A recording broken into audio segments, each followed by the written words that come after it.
Hey guys, this is Jimmy. I'm the parent of a trans man, and I've observed there are four kinds of parents of trans folk. The ones that are afraid of God, the ones that are afraid of hate, the ones who love their kids so much they want their kids to have kids, and the rest.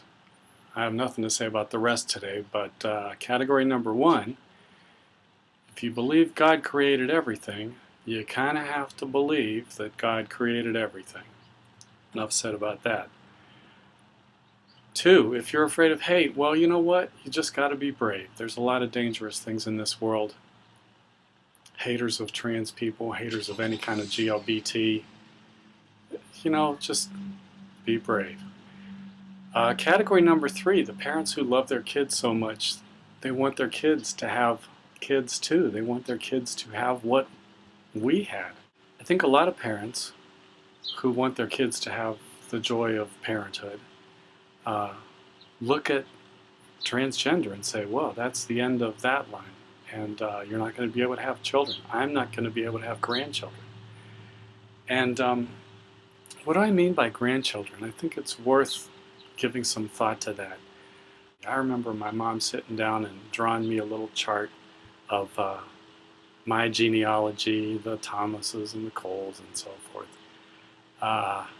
And that was a fun story, but genealogy fundamentally is humans applying to themselves the logic that we apply to animals and plants. We breed corn to make it more nutritious. We breed horses to make them run faster. Do we breed humans to make ourselves more superior? Genealogy at its worst is Hitler. At its best, it's a funny family story. But maybe genealogy is the wrong approach to humanity. Maybe the best thing about humanity is what's in our hearts, what's in our minds, what's in our souls. Maybe the best sort of procreation is teaching and inspiring, not what we pass on through our genes, but what we pass on with our ideas. Who remembers the children of Jesus? Contrast that with who remembers the followers of Jesus. Whether you think this guy was God or not, you have to be impressed with what he did to impress a lot of people with what was in his heart and soul and mind. And whatever he passed on biologically, nobody remembers.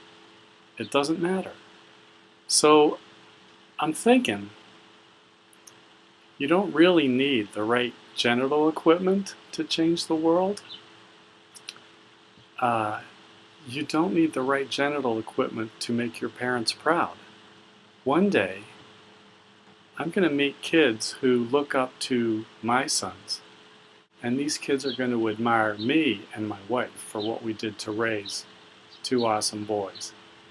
And does it really matter whether these kids are our biological offspring or not? I don't know.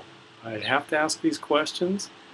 The nature of transgender raises all new questions, all new ideas, and if the great thing about humans is ideas, then gee, I'm thinking this is not a bad thing that one of my sons has gotten us into.